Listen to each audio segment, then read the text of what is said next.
แม่นยำโดยทัศนศาสตร์ด้วยประสบการณ์กว่า 40 ปี Wow. The World of Ticon ช่วยคุณได้ตัวแทนจำหน่ายแว่นตานาฬิกาพร้อมบริการหลังการขาย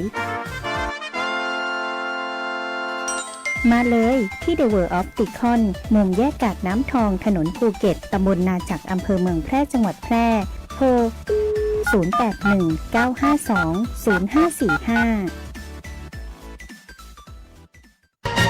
เก็บออมมาตั้งนานข่าวดีสำหรับคนอยากมีบ้านธนาคารอาคารสงเคราะห์มีสินเชื่อปลูกสร้างที่อยู่อาศัยบนที่ดินของตนเองอัตราดอกเบี้ยต่ำยื่นกู้ตั้งแต่ 3 มีนาคมถึง 30 ธันวาคม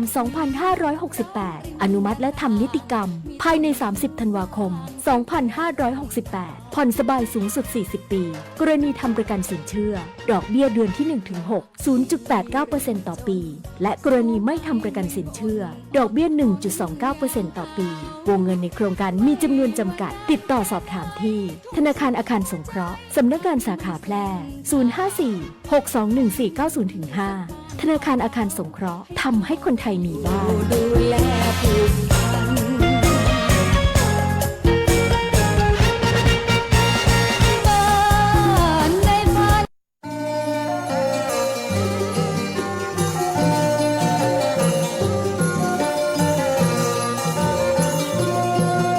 การยางแห่งประเทศไทยจังหวัดแพร่ขอเชิญชวนเกษตรกรมาปลูกยางพันธุ์ดีเพิ่มผลผลิตเป็นพันธุ์แนะนำจากสถาบันวิจัยยาง RRIT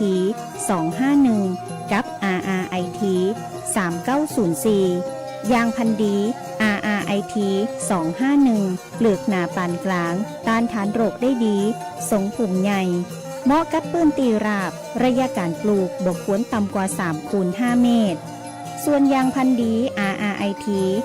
3904 ใหญ่เร็วผลผลิตสูงต้านทานโรคเยี่ยมเหมาะที่จะปลูกในตีลาดชั้นเกษตรกรตีสนใจสามารถสอบถามเพิ่มเติมได้ตีการยางแห่งประเทศไทยจังหวัดแพร่โทร 054-069-605 มาติดต่อเลยนะเจ้า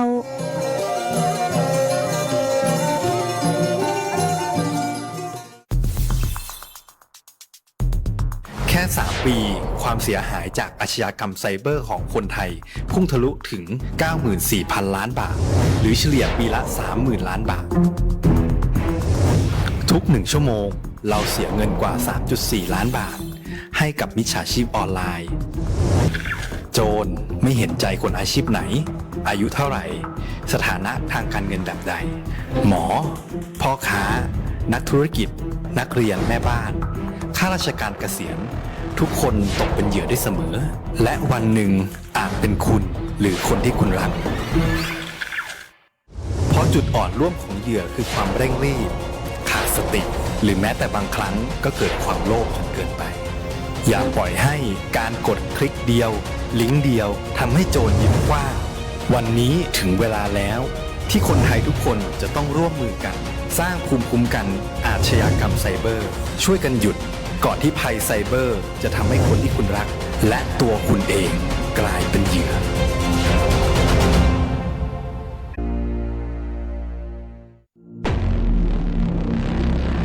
ภัยจากการสู้รบก่อให้เกิดความเสียหายอย่างมหาศาลทั้งต่อชีวิตมนุษย์สิ่งแวดล้อมและโครงสร้างพื้นฐานทหารพลเรือนจำนวนมากต้องเสียชีวิตบาดเจ็บสาหัสและหลายครั้งนำไปสู่ความพิการถาวรมีปัญหาสุขภาพจิตเกิดโรคเครียดหลังเหตุการณ์สะเทือนขวัญส่งผลกระทบในระยะยาวต่อคุณภาพชีวิตประชาชนผู้ประสบภัยสงครามจำนวนมากต้องเผชิญกับความยากลำบากในการใช้ชีวิตต้องอพยพหนีภัยจากพื้นที่สู้รบกลายเป็นผู้พลัดถิ่นโรงพยาบาลโรงเรียนที่อยู่อาศัยและระบบสาธารณูปโภคที่สำคัญน้ำประปาไฟฟ้าถูกทำลายประชาชนไม่สามารถเข้าถึงบริการพื้นฐานได้การใช้อาวุธอันตรายต่างๆอาวุธเคมีทุ่นระเบิดที่อาจตกค้างหลังจากสงครามทำให้แหล่งน้ำดินปนเปื้อนสารพิษจากอาวุธเหล่านี้ป่าไม้ถูกทำลายเกิดผลกระทบร้ายแรงต่อระบบนิเวศและสุขภาพของประชาชนในพื้นที่เกิดการขาดแคลนอาหารอย่างรุนแรงนำไปสู่ความอดอยากก่อให้เกิดอันตรายร้ายแรงและ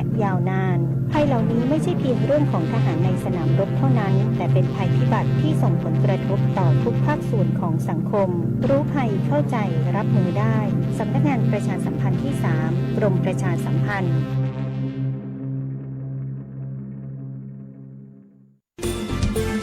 ยุแห่งประเทศไทยจังหวัดแพร่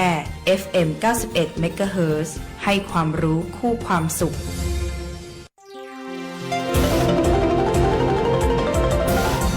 วิทยุแห่งประเทศไทยให้ความรู้คู่ความสุข ที่นี่สถานีวิทยุกระจายเสียงแห่งประเทศไทยจังหวัดแพร่ส่งกระจายเสียงด้วยระบบ FM สเตอริโอมัลติเพล็กซ์ความถี่ 91 เมกะเฮิรตซ์ จากนี้ไปติดตามรับฟังรายการวิทยุคนเมืองแพร่ไปจนถึงเวลา 11 นาฬิกาค่ะ สถานีวิทยุกระจายเสียงแห่งประเทศไทยจังหวัดแพร่ร่วมกับชมรมวิทยุคนเมืองแพร่ขอเสนอรายการวิทยุคนเมืองแพร่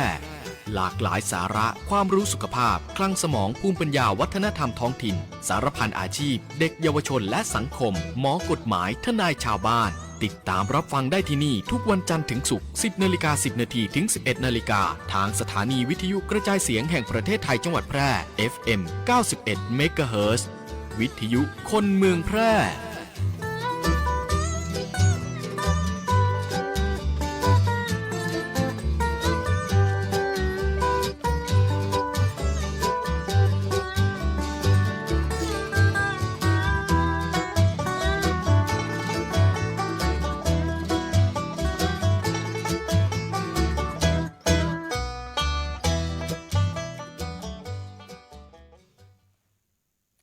สวัสดีเจ้าคุณผู้ชมคุณผู้ฟังที่เคารพรักทุกท่านนะเจ้าติดตามรับชมรับฟังรายการวิทยุคนเมืองแปรนะเจ้าเนาะจันนี่ก็รู้สึกว่าจะเป็นจันแรกเนาะที่เจ้าได้มาทำการจัดรายการวิทยุคนเมืองแปรนะเจ้าเนาะจันที่แล้วก็ได้หายไป ไปอบรมของสสนะเจ้าเนาะแล้วก็ก่อนที่จะมาเข้ารายการนี่เจ้าก็ได้ไปเปิดศูนย์อสมนะเจ้าเนาะคัดกรองสุขภาพเบื้องต้น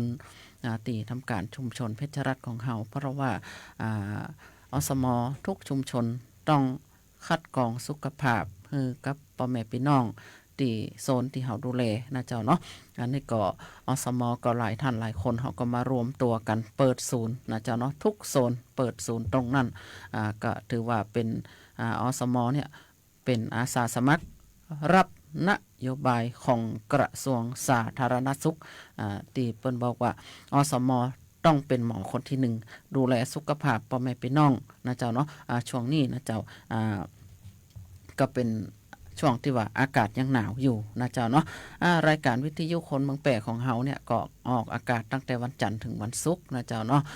สำหรับของข้าเจ้าเนี่ยก็มาทุกวันจันทร์นะเจ้าเนาะก็10 โมงกว่าจนถึง 11 โมงนะเจ้าทางสถานีวิทยุกระจายเสียงแห่งประเทศไทยจังหวัดแปรนะเจ้าเนาะก็มีสาระความรู้เกี่ยวกับสุขภาพ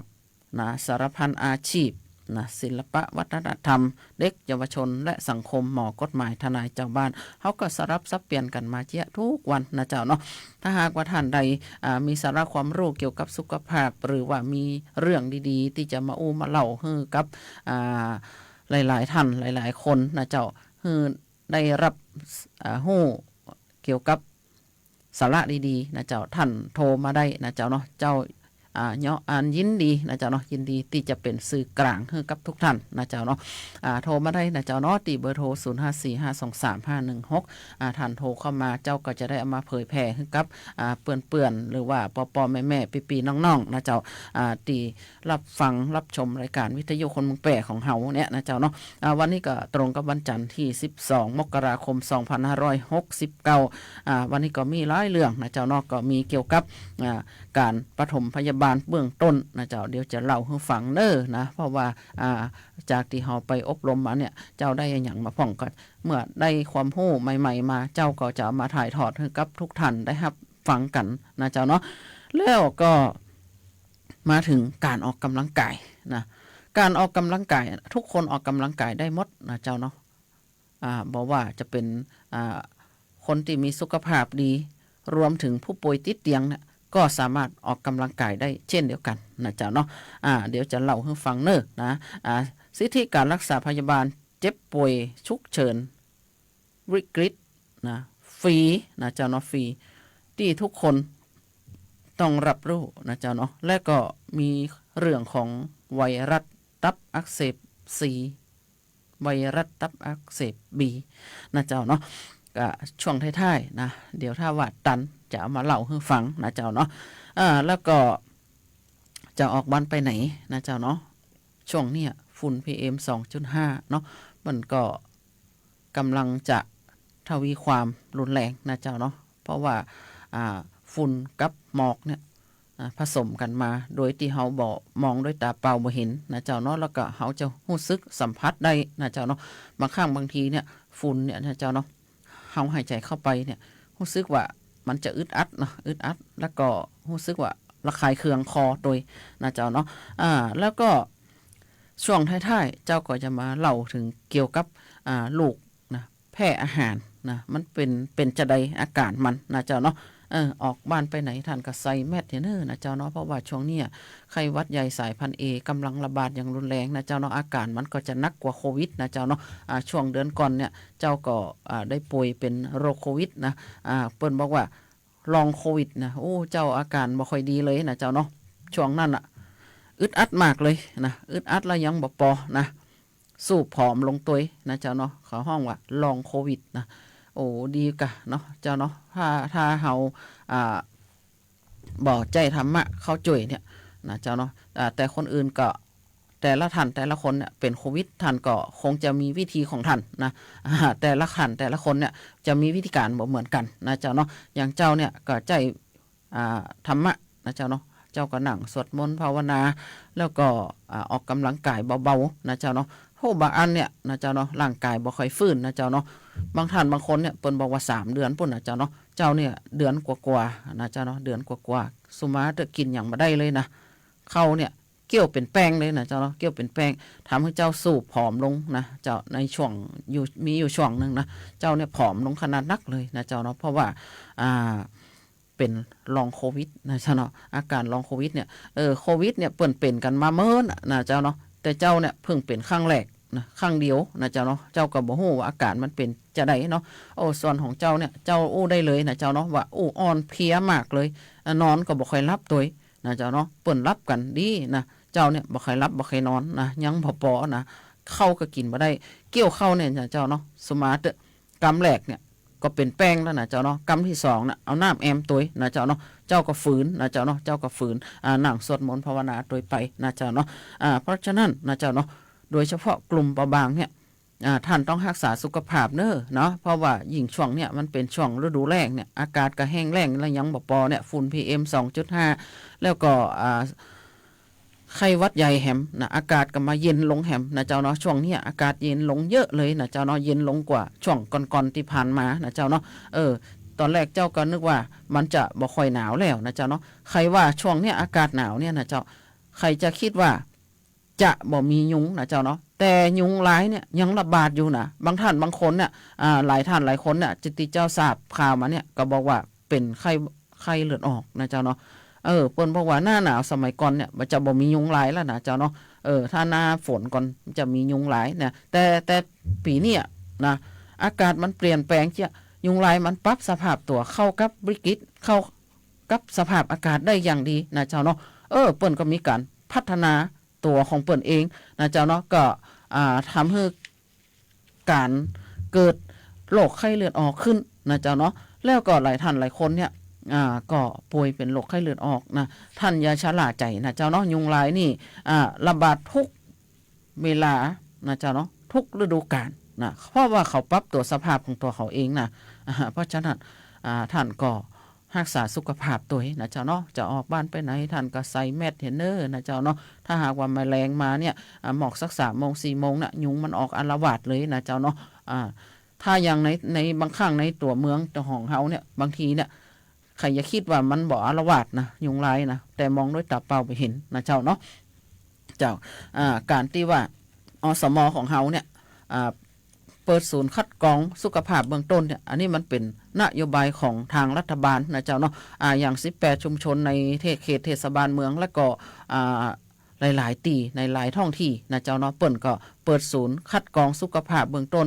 บางท่านบางคนก็ไปเข้าเวรอยู่ที่อนามัยนะเจ้าเนาะไปช่วยคุณหมอคัดกรองสุขภาพให้กับพ่อแม่พี่น้องแต่ละท้องถิ่นแต่ละโซนนะเจ้าเนาะอันนี้เป็นนโยบายนะมาจากเบื้องบนนะเจ้าเนาะทางอสมของเฮาเป็นหมอคนที่หนึ่งก็ต้องรับภาระรับหน้าที่ไปนะเจ้าเนาะเปิ้นก็มีการจัดเวรเข้าศูนย์กันอยู่ศูนย์อยู่เวรกันนะเจ้าเนาะอย่าง7วันอันตรายเนี่ยอสมก็มีหน้าที่ไปอยู่ประจำด้านนะเจ้าเนาะเพื่อเฝ้าระวังสุขภาพให้กับพ่อแม่พี่น้องนะเจ้าเนาะแล้วนะเฮามาอู้ถึงการปฐมพยาบาลเบื้องต้นนะเจ้าเนาะเมื่อเฮามีอาการหน้ามืดวิงเวียนเป็นลมเนี่ยนะเจ้าเนาะถ้าหากว่าท่านใดเนาะท่านใดที่ไปไปเห็นบุคคลที่มีอาการหน้ามืดเป็นลมนะควรปฏิบัติอย่างไรนะเจ้าเนาะมาฟังทางนี้ก่อนนะเจ้าเนาะควรปฏิบัติอย่างนี้นะหนึ่งให้ผู้ป่วยนั่งหรือนอนลงนะเจ้าเนาะสองยกเท้าสูงนะเจ้าเนาะสามคลายเสื้อผ้าให้หลวมนะเจ้าเนาะในเมื่อเขาเป็นผู้ชายเนี่ยเขาไปป้าคนที่เป็นล้มเป็นผู้หญิงนะเขาคลายเสื้อผ้าเขาได้ก่อมันก็บ่สมควรเนาะท่านก็ไปห้องเปื่อนที่เป็นผู้หญิงมานะเจ้าเนาะเปื่อนที่เป็นผู้หญิงมาท่านก็ปลดกระดุมออกข้างเขานะเจ้าเนาะเปื่อนที่เป็นผู้หญิงน่ะปลดกระดุมออกข้างเขาเนาะแล้วก็ใจผ้าจุบน้ำเย็นเจ็ดหน้าเจ็ดตามขอบพับนะเจ้าเนาะแล้วก็ให้ผู้ป่วยเนี่ย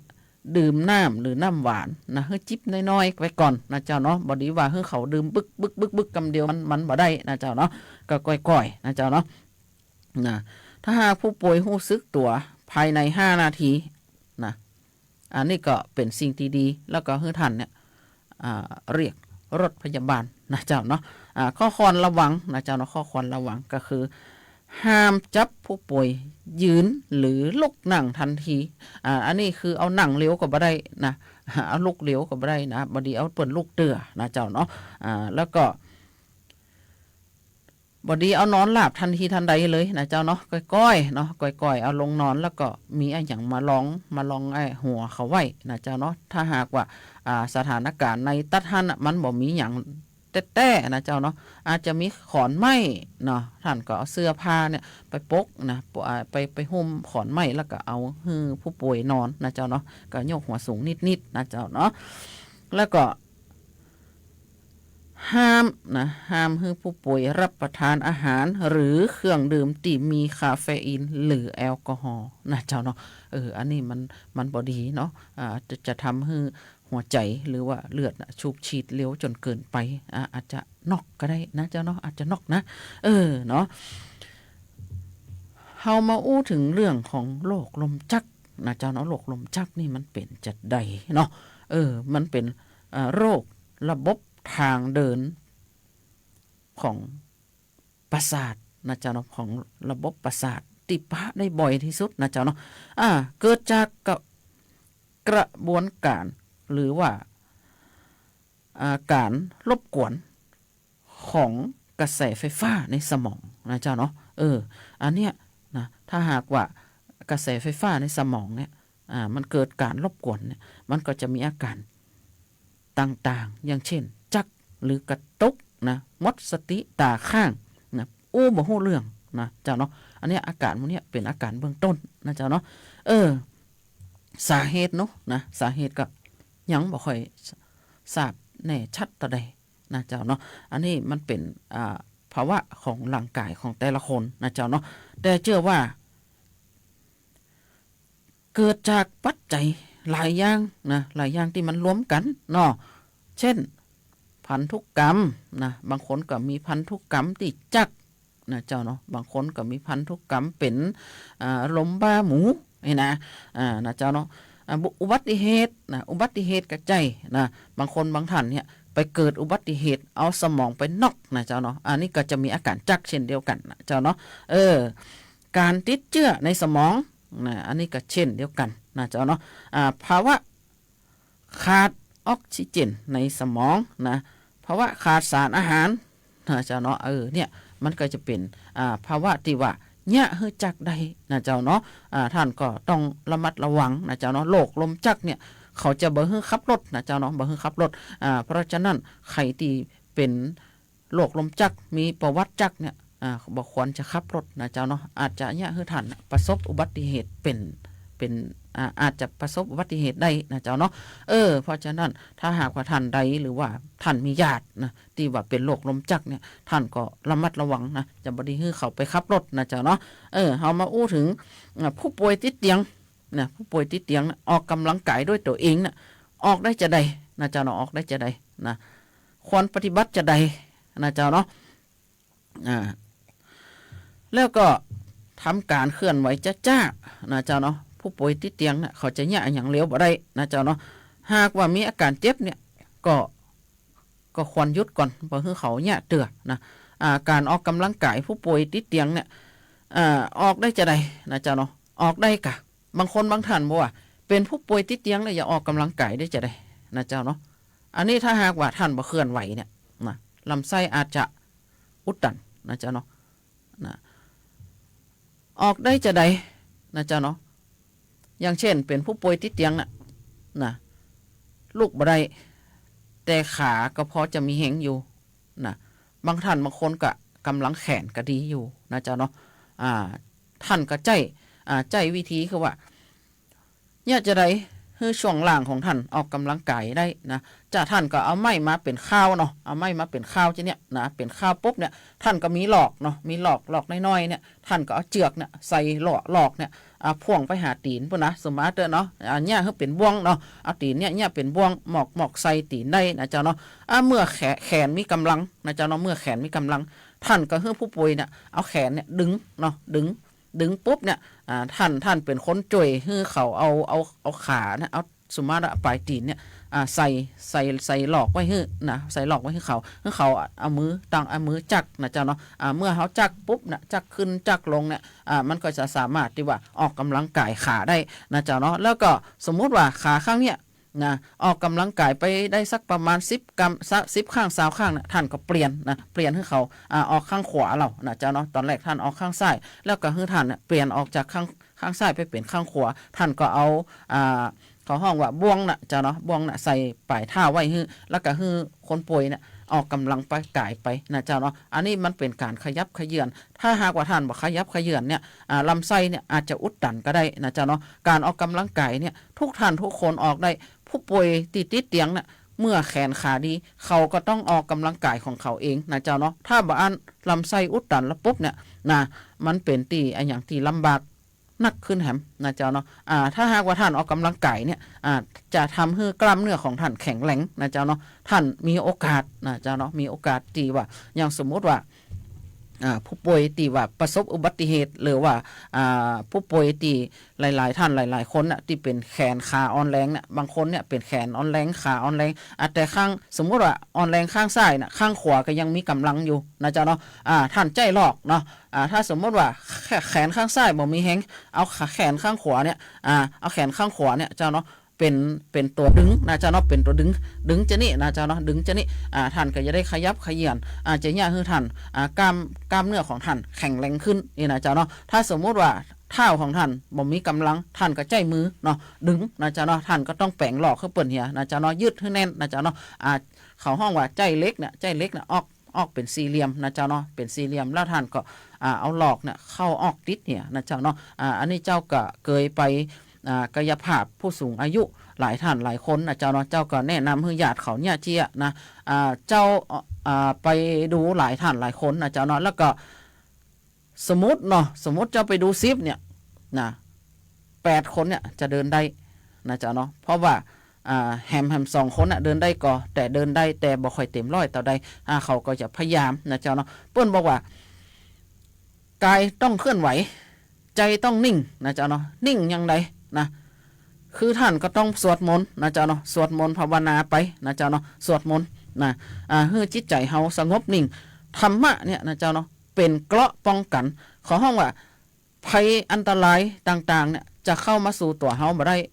ในเมื่อเฮาเอาธรรมะมาวางไว้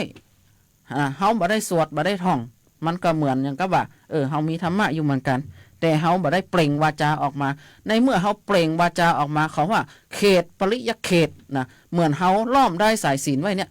สิ่งชั่วร้ายภัยอันตรายต่างๆเนี่ยจะเข้าหาห้องบ่ได้เขาห้องว่าเป็นเกราะป้องกันตัวของเฮาเองนะเจ้าเนาะมันเป็นเกราะป้องกันตัวของเฮาเองท่านใดบ่เจือนะลองพอนะทดลองพอนะเจ้าเนาะเพราะว่าของพวกเนี้ยมันเป็นของตาบ่หันแต่ตีแน่ๆธรรมะรักษาตนตัวของเฮาได้จริงๆเลยนะเจ้าเนาะเจ้าแล้วเจ้าก็จะเดี๋ยวเจ้าจะฮือกระถานะฮือกระถาผู้สูงอายุเนี่ยคาถาหยังนะเจ้าเนาะคาถาฮือผู้สูงอายุเนี่ยมีสุขภาพดีนะฮะคาถาหยังนะเปิ้นบอกว่าคาถา3อย่างนะคือหยังนะบ่ล่มบ่ลืมบ่ซึมเศร้ากินข้าวอร่อยเพราะฉะนั้นผู้สูงอายุเนี่ยบ่ล่มเนี่ยจะไดกล้ามเนื้อมัดใหญ่ต้องแข็งแรงนะเจ้าเนาะท่านต้องมันออกกำลังกายแม่เจ้าเนี่ยท่านออกไปตากแดดนะเจ้าเนาะท่านจะได้วิตามินดีนะเจ้าเนาะวิตามินดีจากแสงแดดเนี่ยจะเนี่ยให้สุขภาพท่านดีนะเจ้าเนาะบ่ลืมเนี่ยจะได้นะบ่ลืมเนี่ยจะได้ง่ายมากนะถ้าหากว่าท่านมีเขาห้องว่าไม่เนี่ยเป็นสีเนี่ยท่านลองสลับสีนะอันนี้สีเขียวสีแดงสีเหลืองอย่างนั้นเดี๋ยวท่านก็นับย้อนไปอันนี้ท่านจำสีนะอันนี้จะย่าให้สมองท่านจำได้ดีลืมอ่านก็นับ1 ถึง 10แล้วก็ย้อนลงมา10 9 8 7 6 5ท่านเนี่ยจะอยู่ตลอดเนี่ยจะย่าให้ท่านความจำดีแล้วก็กล้ามเนื้อมัดเล็กเนี่ยท่านต้องมันบริหารนะอันนี้กล้ามเนื้อมัดเล็กก็คือนิ้วเฮาอย่างเฮาเนี่ยเมื่อเฮาบริหารกล้ามเนื้อมัดเล็กเนี่ยสมองเฮาก็จะได้จำดีนะเจ้าเนาะอย่างเช่นท่านอยู่บ่ได้เนี่ยท่านลองเอาสมัยก่อนเนี่ยเขาจะกินมะขามกันเนาะมะขามสุกมะขามอย่างกันเนี่ยเขาก็จะเอาเม็ดมะขามเนี่ยไปจอมถุงไว้ถุงละ10ถุงละ10ถุงละ10นะอันเนี้ยมันเป็นการบริหารกล้ามเนื้อมัดเล็กนะเจ้าเนาะบางคนก็ปั้นเมียงขายนะปั้นเมียงขายท่านก็จำไว้นะถุงหนึ่งใส่กี่อมนะใส่อันหยังผ่องนะอันนี้มันก็จะเป็นบริหารสมองเนาะกินข้าวอร่อยเนี่ยนะแล้วบ่ซึมเศร้าก่อนเนาะบ่ซึมเศร้าก่อนนะเจ้าเนาะบ่ซึมเศร้าเนี่ยท่านเนี่ยจะได้ในเมื่อชุมชนของท่านเนี่ยมีกิจกรรมมาอย่างท่านเข้าไปนะเข้าไปช่วยเขาบ่ท่านก็จะบ่ซึมเศร้าแน่นอนท่านเข้าไปพบปะผู้คนเข้าไปร่วมกิจกรรมท่านมีอะไรอย่างนะท่านออกมาโชว์ก่อนเลยนะท่านมีความสามารถตัดตุงท่านก็ตัดตุงนะการตัดตุงนี่ก็เป็นการบริหารสมองมันเดียวกันนะท่านก็เอาไปเนี่ยคือเขาพอนะเจ้าเนาะในเมื่อเขาอยากเรียนกับเฮาท่านก็ถ่ายทอดไปเลยเนี่ยท่านก็อย่าบ่ซึมเศร้านะเนี่ยเอาสีเนี่ยมาสลับสีนี้นะสีนี้ใส่สีนี้มันเด่นนะการตัดตรงเนี่ยถ้าใครบ่มีความสามารถนะปุ๊ดนะบ่งามนะเจ้าเนาะถ้าหากว่าใครจางเล่นสีเนี่ยงามขนาดนักนะแล้วก็เอาไปขายได้ตัวนะเป็นเงินเป็นทองเข้ามากระเป๋าตัวเฮาแฮมนะเจ้าเนาะกินข้าวอร่อยเนี่ยจะได้เนาะ1ท่านต้องพักผ่อนให้เพียงพอ2บ่ดื่มเครื่องดื่มที่มีแอลกอฮอล์นะเจ้าเนาะ3ดูแลสุขภาพช่องปากของท่านนะต้องมันแปลงฟันอย่างน้อยวันละ2 ครั้งนะบางคนก็ว่าอุ้ยจะมีเคี้ยวแล้วจะให้แปลงฟันได้จะได้ท่านก็เอาจี้กะ เอาสำลีเนาะเอาสำลีจุบน้ำยานะสวกไปนะสวกไปนะอันนี้ในเมื่อลิ้นเฮาเนี่ยเฮากินอย่างเข้าไปนักๆเนี่ยมันจะเขาห้องว่าเศษอาหารนะมันไปเคลือบลิ้นเขามันจะแย่ให้ลิ้นเขาบ่มีการรับรสได้นะมันบ่ฮู้ซึกบ่ฮู้รสเนาะท่านแปลงฟันแล้วท่านแปลงลิ้นเนี่ยอันเนี้ยมันก็จะแย่ให้ไอ้สิ่งที่สกปรกน่ะที่เกาะลิ้นน่ะมันออกไปแล้วท่านก็จะมีการกินข้าวได้อร่อยรับรสได้ดีนะเจ้าน้อยนี่เพิ่นบอกว่าบ่ล่มบ่ลืมบ่ซึมเศร้ากินข้าวอร่อยนะเจ้าเนาะ คำเดียวเขาก็จะมาอู้ถึงว่าเจ้าบอกหำน้อยนะเจ้าเนาะการที่เขาออกกำลังกายเนี่ยนะเจ้าเนาะก็เนี่ยคือระบบหายใจของท่านดีนะมีประสิทธิภาพดีขึ้นบางคนที่อยากจะได้นะเขาออกกำลังกายเขาก็ออกกำลังกายบ่ค่อยไหวอิดนะข้างแรกมันจะอิดนะเจ้าเนาะอิดอยู่นะแต่ถ้าเขาชนะใจตัวเองเนี่ยมันจะดีมากเลยนะเจ้าเนาะคำเดียวเขาก็จะมาอู้ถึงสิทธิรักษาเจ็บป่วยฉุกเฉินฟรีนะที่ทุกคนต้องหูช่วงนี้เราไปเบรกกันกำเนาะ เจ้า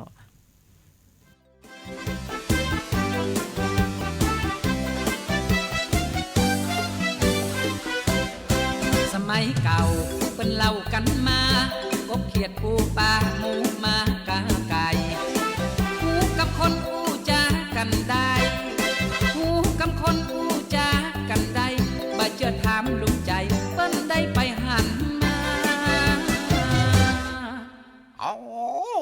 วันนะมันหน่อย ได้ลุง อันลุงขับรถไปธุระนะขับไปห้องเพลงไป นั่นแห เนาะ ละอารมณ์ดีเนาะ อารมณ์ดีลูกขับไปปวดตา นี่อย่างกันลุง โอ้เป็ดนะกะบะ มันอย่างครับ เต็มถนนเป็นฟูงเลยล่ะ คะ โอ้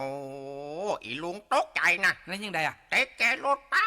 แป๊บเหยียบเบรกปากเนี่ย ปดเต้าเป็ดตายเป็นร้อยป่ะลุง ไม่ตายหรอกเอาจะบอกเฮ้อ นี่อย่าง ก็หัวแน่หรือว่าจ้าฝูงมันน่ะกะ นี่อย่าง บอกคือลูกน้องมันกลับไปหรอกปากันไว้ปีกหมดแต่เคียงว่า อันล้อลูกแต่เป็ดแน่ลุงแต่ นั่นน่ะกะ ชีวิตไทยไทยก็ตึงค้างลบเป็นปีกหลีกเป็นหางเมื่อมีภัยมา ก็คนเฮายังกลัวตายมาใจกา ก็คนเฮายังกลัวตายมาใจกา สัตว์น้อยใหญ่ดังว่าชีวิตมีค่าเหมือนคน เอ้าขออู้ให้ฟังแถมกำเจอบัดแล้วใจวันนั้นแถมวันนะบะ เป็นได้ลุง โอ้ฝนตกชิเนาะ อ่ะ ลุงเกียมข้องเกียมไฟฉายกับแหลม จะไปช่องโกมาต้มยำเหมาะชะกรรมไม่นะ แล้วได้ก็ลุง ปะได้จะไปได้อย่างฮันเนาะ โหอย่างนั้นน่ะ บักกองลุงไปถึงตรงเอาตีนจุ่มน้ำจอม อย่างได้ลุงอย่างได้เล่าต่อเลย เฮ้ยกบมันห้องบ่เฮ้ย ห้องว่าได้ ลบ น่า มันปลาหมูมันลบไปหมดเลย แล้วอย่างได้น่ะ เอาลุงก็จึงมาแล้วใจอินนะ กบไปได้เอาเขียดเอ็นเนาะ ครับ กำลังจะไปงับเขียดห้องแถมมา ห้องอย่างได้ลุง แอบ โอ้ บอกให้เจ้าหมูมันแอบกันเป็นแลบมันได้ชักตัวนะ ปัดโถกบก็ลบเขียดก็แอบลวกขนาดแต่ลุงแท้ อันนะกะปิกมากี่เข้าจีอะตะกะ สมัยนี้สัตว์อู้บาได้แต่ฉลาดลืมลายมากมายด้วยเล่ห์กลฝึกดีแล้วยังช่วยได้แผ่วคนฝึกดีแล้วยังช่วยได้แผ่วคนดีกว่าคนบางคนแน่จะกินบ้านกินเมือง อ้าบ่เคย นี่อย่างลุงเป็นว่าคืนนั้นลุงมาได้อย่างช่างยางอ่ะเนาะ โอ้แล้วเครียดนะบ่ะ มันอย่างได้ลุง ลุงเลยปีกเลยนะ ปิ๊กอ่ะ ปัดต่อดีลุงเอาไฟฉายมาตัวหน่อย อ่ะ บักกองมาถึงกลางป้าแถมเลี้ยวมึงว่า แป๊ะอะอย่างลุง กระตายนะ เป็นได้ลุง โอ้มันหันไฟฉายมันจึงเหมาะลงทันทีเลยล่ะ นั่นไง ลุงเข้าไปอุ้มบ่นักตึกกึกไงโอ้ถ้าจะทั้ง5 กิโลเนี่ยนี่ โอ้แล้วยังไง เชียได้หน่อย ใช้ได้อย่างลุง พ่อบัดได้เอาปืนไปตัวกะ โอ้ ถ้าลุงเอาปืนไปตัวกระต่ายตัวนั้นเช็ดลุงแน่ๆเลยล่ะ โอ้ยลุงใจโวก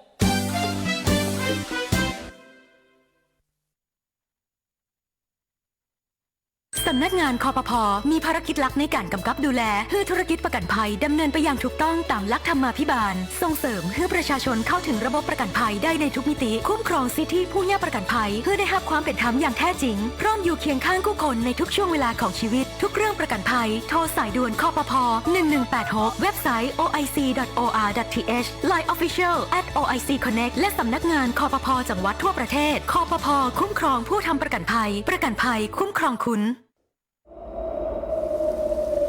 จากสภาพอากาศที่แปรปรวนทำให้เกิดภัยพิบัติต่างๆ ทางธรรมชาติ เพื่อเตรียมความพร้อม รับมือกับสถานการณ์ที่อาจจะเกิดขึ้น ประชาชนควรเฝ้าระวัง ติดตามข้อมูลข่าวสารจากหน่วยงานภาครัฐที่เชื่อถือได้ ดูแลตนเองและบุคคลในครอบครัว ต้องการความช่วยเหลือด่วน แจ้งเหตุมาที่กองอำนวยการป้องกันและบรรเทาสาธารณภัยจังหวัดแพร่ โทร 054-533-680 หรือสายด่วนปพ 1784 ส่วนราชการที่เกี่ยวข้องอำเภอองค์กรปกครองส่วนท้องถิ่นในจังหวัดแพร่พร้อมเข้าให้การช่วยเหลือทันที ปรารถนาดีจากผู้ว่าราชการจังหวัดแพร่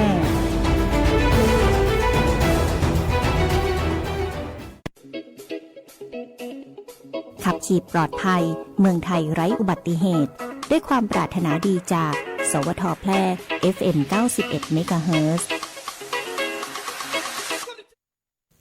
เจ้าเข้ามาสู่ช่วงที่2ของรายการแล้วนะเจ้าเนาะ เอามาอู้ถึงสิทธิการรักษาพยาบาลวิกฤตฉุกเฉินฟรีที่ทุกคนต้องฮู้นะเจ้าเนาะบางครั้งบางทีเนี่ยเฮาบ่ฮู้นะเจ้าเนาะเปิ้นบอกว่าหมดสตินะ บ่หายใจ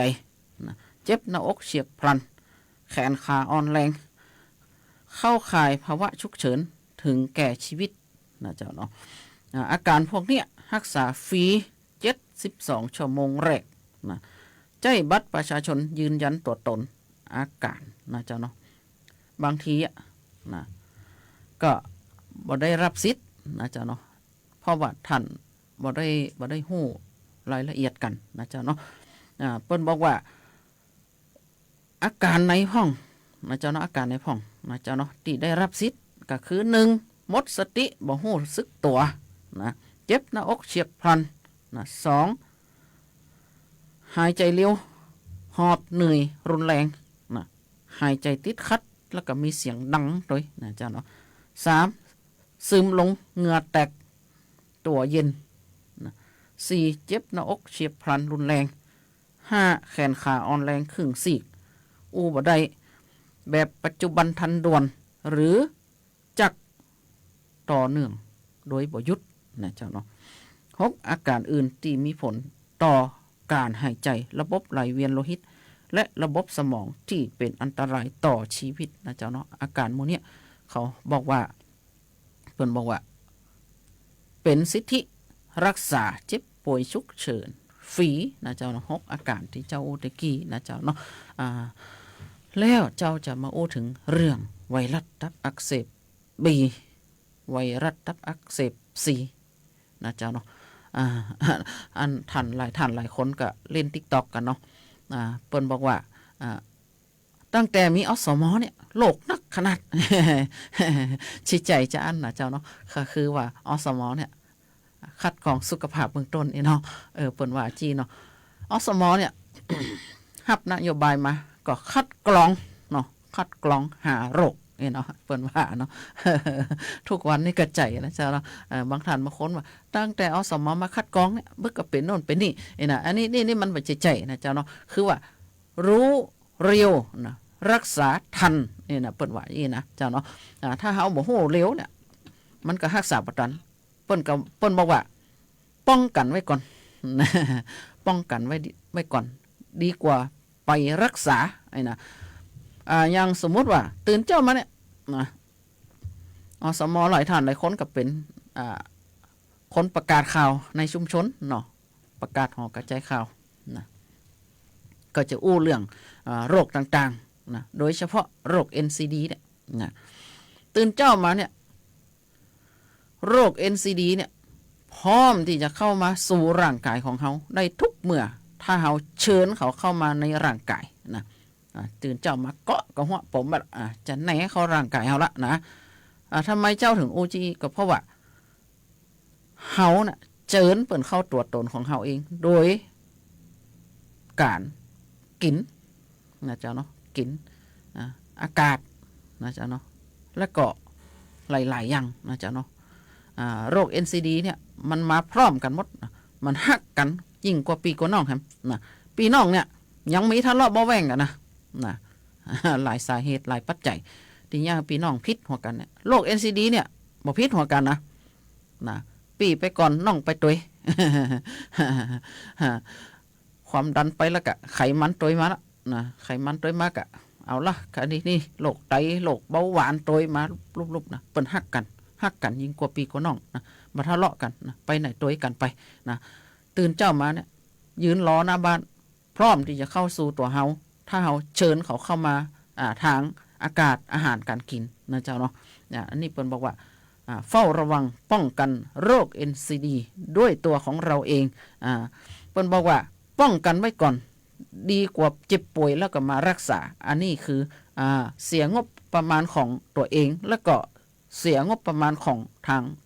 รัฐบาลตัวนะเจ้าเนาะถ้าเฮาบ่เชิญเขาเข้ามาเนี่ยนะเขาเนี่ยจะได้เฮาบ่เชิญเขาเข้ามาเนี่ย1ตื่นเจ้ามาเนี่ยนะเฮาก็ออกกำลังกายนะเพิ่นบอกว่ากินปลาเป็นหลักกินผักเป็นยาเนาะปลาเนี่ยเฮาได้มาเนี่ยเฮาก็มาต้มเอากะมานึ่งเอากะเนาะมาตำน้ำพริกก็ได้เนาะมันก็ล้ำนะเฮาก็ปลูกผักในบ้านเฮานั่นนะเ เฮาบ่เชิญเขาเข้ามาในตัวเฮาเองเฮากินของพวกนี้นะเจ้าเนาะเฮากินของที่มีกากใยมีไฟเบอร์เนี่ยแล้วเฮาก็ออกกำลังกายเฮาบ่เชิญเขาเข้าร่างกายเฮาละนะอันนี้เป็นการป้องกันนะป้องกันป้อมปรามไว้นะบ่ให้เขาเข้ามานะบ่ให้ศัตรูเข้ามาในร่างกายของเฮาถ้าทหารในร่างกายของเฮาเนี่ยบ่แข็งแรงเนี่ยนะโรคทุกอย่างมันเข้ามาหมดนะมันเข้ามาหมดเลย นะเจ้าเนาะเพราะฉะนั้นเฮาป้องกันนะป้องกันไว้ก่อนนะอสมนะจะเชิญชวนนะให้ทุกท่านป้องกันสุขภาพของท่านให้ดีนะเจ้าเนาะเฮานั่งสวดมนต์ภาวนาไปเนี่ยสิ่งต่างๆเนี่ยมันจะออกจากตัวเฮาโดยที่เฮาบ่ฮู้ตัวนะเจ้าเนาะกะยะเฮาเป็นคนใจเย็นนะอันนี้เขาฮ้องว่ากายต้องเคลื่อนไหวใจต้องสงบนิ่งนะตื่นเจ้ามาเนี่ยบ่ต้องไปเจิญมันเข้ามานะอาหารการกินเฮาเนี่ยเองทำเองปรุงเองนะเฮาบ่ต้องใส่ผงชูรสนะบ่ต้องใส่เครื่องปรุงต่างๆนะสมัยตะก่อนนะคนเฒ่าอายุ80 90เนี่ยเปิ้นเนี่ยกับข้าวเนี่ยเปิ้นใส่แต่ของในบ้านนะเจ้าเนาะของที่ว่าแปลกปลอมเข้ามาเนี่ยบ่มีเลยนะเจ้าเนาะเพราะฉะนั้นผู้สูงอายุสมัยก่อนเนี่ยจะบ่มีคำว่าเจ็บหัวเข่านะบ่มีการว่าเจ็บหัวเข่าแล้วก็โรคต่างๆนะความดันเบาหวานเปิ้นก็บ่มีนะคนสมัยก่อนไปสังเกตเพราะเด้อนะเปิ้นบ่จิอ้วนจำม่ำนะสมัยก่อนน่ะเปิ้นกินแล้วปุ๊บน่ะเปิ้นไปป่าไปดอยน่ะเปิ้นไปออกกำลังกายนะเจ้าเนาะเปิ้นเก็บผักเก็บไม้จากป่าจากดอยมากินนะเจ้าเนาะบ่มีไขมันนะคนเฮามาเก่านะเนี่ยเปิ้นเป็นการป้องกันนะป้องกันได้อย่างดีสมัยก่อนเนี่ยคนเฮามาก่อนเนี่ยเปิ้นจ้างกินนะเปิ้นไปดอยไปหยังน่ะเก็บผักไข่หุงไข่เห่ามาใส่แกงผักเฮากินเนี่ยเนี่ยเป็นอาหารที่ธรรมชาติแล้วก็การใจสมองกระใจนะเจ้าเนาะถ้าหากว่าสมองเฮาบ่ได้เอามาใจงานเนี่ยนะเจ้าเนาะเปิ้นบอกว่าธรรมชาติเนี่ยจะย่อยสลายส่วนต่างๆในร่างกายของเฮาเองถ้าหากว่าเฮาบ่มาใจนะเจ้าเนาะถ้าเฮามาใจเนี่ยธรรมชาติย่อยสลายไปแล้วเขาก็จะบ่สร้างคืนนะเจ้าเนาะบ่สร้างคืนเลยนะเจ้าเนาะเพราะฉะนั้นทุกส่วนในร่างกายเฮาต้องเอามาใจนะใจแล้วปุ๊บเมื่อมันเสื่อมสลายไปปุ๊บเนี่ยเสื่อมไปทีละน้อยน่ะร่างกายของเฮาน่ะก็จะ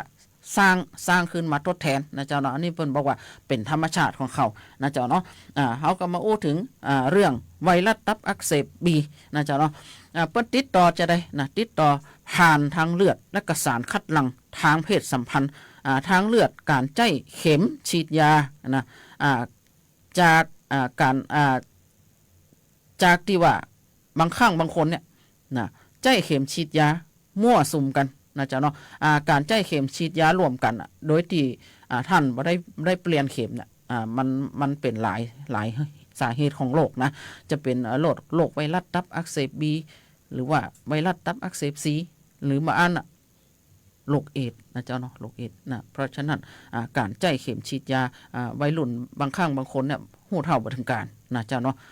ใจเข็มฉีดยารวมกันเนี่ยแล้วก็จากแม่สู่ลูกนะขณะตั้งครรภ์นะของใจส่วนตัวนะเจ้าเนาะของใจส่วนตัวก็คือของใจส่วนตัวนะเจ้าเนาะบ่ดีไปใจร่วมกันนะเจ้าเนาะอย่างบางคนเนี่ยใจผ้าเจ็ดหน้าของตัวเก่าเนี่ยแล้วก็เอาแบ่งให้คนอื่นใจตัวเนี่ยมันบ่ได้นะเจ้าเนาะของใครของมันนะกันนะเจ้าเนาะ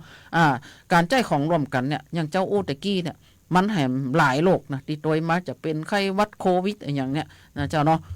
เปิดไปบอกว่ากินร้อนจ้อนกลางเนี่ยนะเจ้าเนาะหากได้รับเชื้อไวรัสตับอักเสบบีแล้วนะจะมีอาการจะได้นะเจ้าเนาะก็มีอาการดังนี้นะเจ้าเนาะอ่อนเพลียนะเจ้าเนาะไข้เป็นหวัดนะคลื่นไส้อาเจียนน้ำหนักลดนะจุกแน่นชายโครงตังขวาจากตับนะเจ้าเนาะปัสสาวะเค็มนะเจ้าเนาะตาเหลืองนะอาการเราเนี่ยจะค่อยๆดีขึ้นภายใน2-3 สัปดาห์แล้วก็ร่างกายจะค่อยๆกำจัดไวรัสตับอักเสบบีออกไปนะกำจัดออกไปแล้วสร้างภูมิคุ้มกันจากการติดเชื้อไวรัสเนี่ยเนาะเปิ้นร่างกายเนี่ยเปิ้นก็มีระบบกำจัดเชื้อโรคต่างๆอยู่ในตัวนะเจ้าเนาะแล้วก็ลดเสี่ยงโรคไวรัสตับอักเสบบีเนี่ยลดได้จะได้นะเจ้าเนาะท่านก็รับประทานอาหารให้ครบ5 หมู่ลดอาหารจำพวกแป้งน้ำตาลไขมันนะเจ้าเนาะออกกำลังกายอย่างสม่ำเสมอแต่บ่หักโหมนะการออกกำลังกายเนี่ยออกแบบตามอายุไขของเฮานะเจ้าเนาะอย่างผู้สูงอายุเนี่ยจะไปออกกำลังกายหักโหมก็บ่ได้นะ อย่างเช่นอายุ60-70นะจะไปยกลูกเวทก็ไปจะได้นะเจ้าเนาะบางคนเนี่ยก็จะเป็นต่อมลูกหมากเนาะถ้าเป็นผู้ใจเนี่ยเป็นต่อมลูกหมากปุ๊บเนี่ยออกกำลังกายแค่ยกลูกเวทนิดหน่อยเนี่ยนะจะทำให้ต่อมลูกหมากของท่านบวมนะต่อมลูกหมากบวมแล้วปุ๊บเนี่ยมันไปเบียดกับเพาะปัสสาวะนะอย่างเงี้ยเฮาฉี่บ่อยครับนะเจ้าเนาะยิ่งอากาศเย็นเนี่ยถ้าใครเป็นต่อมลูกหมากเนี่ยเดี๋ยวก็หิวนะเจ้าเนาะจะเนี่ยหื้อนอนมารับมาได้นะเจ้าเนาะแล้วก็ตรวจสุขภาพประจำปีนะงดอาหารที่มีสารอัลฟาซ็อกท็อกซินนะสารพวกเนี้ยมาจากไหนนะมาจากพริกป่นถั่วป่นนะเจ้าเนาะถั่วเนี่ยเปิ่นแนะนำว่าป่นทันทีกลิ่นทันทีนะบอดีเอาแฮมคืนไว้นะถ้าแฮมคืนไว้นะก็คือเชื้อราเนี่ยนะมันงามบ่ได้เนาะอัลฟาท็อกซินนี่เนาะก็คือเชื้อราเนี่ยแหละนะพริกกระจายนะคั่วปุ๊บป่นปุ๊บก็กินให้หมดอย่างนะบางคนก็ว่ากินน้อยเดียวนะถ้าหากว่าท่านกินน้อยเดียวเนี่ยท่านป่นแล้วปุ๊บเนี่ยนะก็เอาใส่ตู้เย็นไว้สักนิดสักหน่อยก็พอละนะเจ้าเนาะถ้ามันหลายคืนหลายวันเนี่ยท่านก็บ่ดีเอามากินนะเจ้าเนาะบ่ดีเอามากินนะผู้ที่ควรฉีดวัคซีนป้องกันไวรัสตับอักเสบบีก็คือทารกแรกเกิดนะเด็กและผู้ที่ไม่เคยได้รับวัคซีนเมื่อแรกเกิดนะผู้ที่ตรวจเลือดบ่พบว่าติดเชื้อมาก่อนนะเจ้าเนาะแล้วก็ยังบ่มีภูมิต้านทานต่อไวรัสตับอักเสบบีนะเจ้าเนาะผู้ที่อยู่ใกล้ชิดกับผู้ป่วยไวรัสตับอักเสบบีเช่นบุคลากรทางการแพทย์และผู้ที่ทำงานในสถานพยาบาล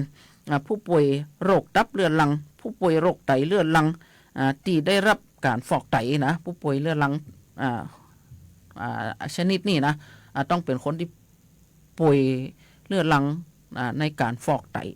ไตนะเจ้าเนาะผู้ป่วยที่ได้รับเลือดบ่อยๆนะผู้ที่ใจสารเสพติดชนิดฉีดเข้าเส้นนะเจ้าเนาะผู้ที่ต้องเดินทางไปยังพื้นที่ที่มีการระบาดของโรคนะเจ้าอันนี้ต้องสมควรจะฉีดป้องกันไว้นะเจ้าเนาะผู้มีพฤติกรรมเสี่ยงทางเพศเช่นรักร่วมเพศผู้ที่มีคู่นอนหลายคนนะเจ้าเนาะอันนี้ท่านก็ต้องไปฉีดวัคซีนป้องกันโรคไวรัสตับอักเสบบีนะเจ้าเนาะแล้วอู้กันมากะอู้กำเดี๋ยวเห็นแต่เนาะมันจะหมดเวลาแล้วเนาะเวลาก็เหลือน้อยเนาะเดี๋ยววันจันทร์หน้าก่อนเจ้าก็จะมาอู้ถึงเรื่องไวรัสตับอักเสบซีนะเจ้าเนาะเจ้าก็ขออนุญาตทักทายแฟนรายการทั้ง8อำเภอแล้วก็รอบๆจังหวัด8ที่เครื่องเสียงส่งถึง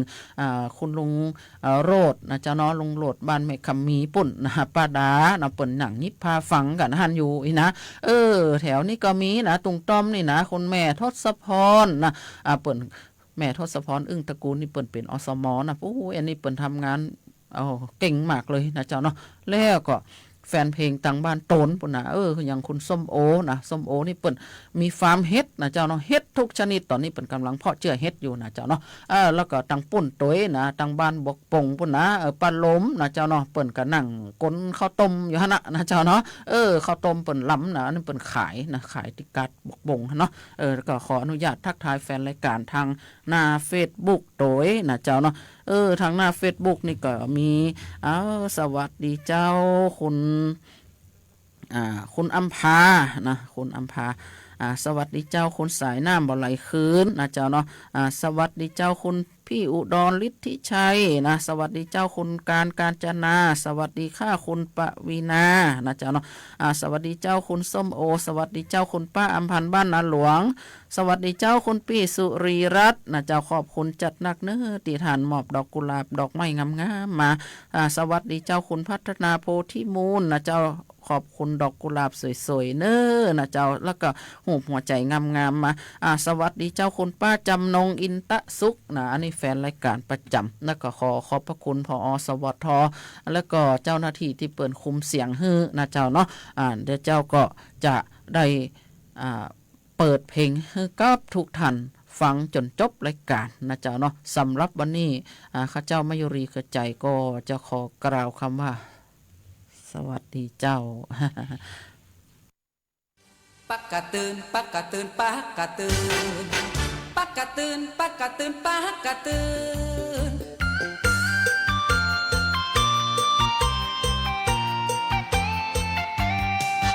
คนเฮา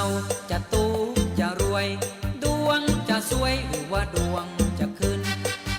ต้องเปิดตำราในปักคนเมืองหูจักห้องว่าปากกะตื่นลุงจมเป็นคนบ้าเจือผู้กำใดก็เบื่อบ้าเจือปากกะตื่นวันผู้จะเกี่ยวเข้าในนา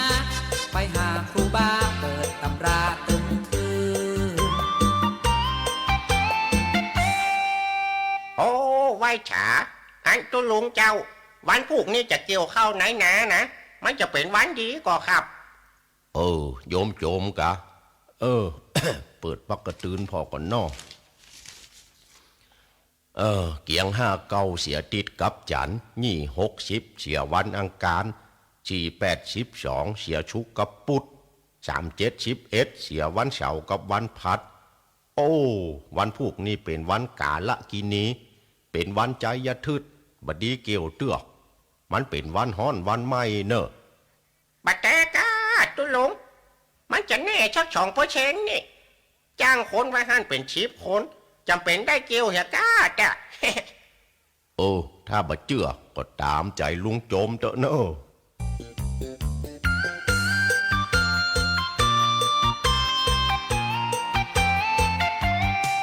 ครูบา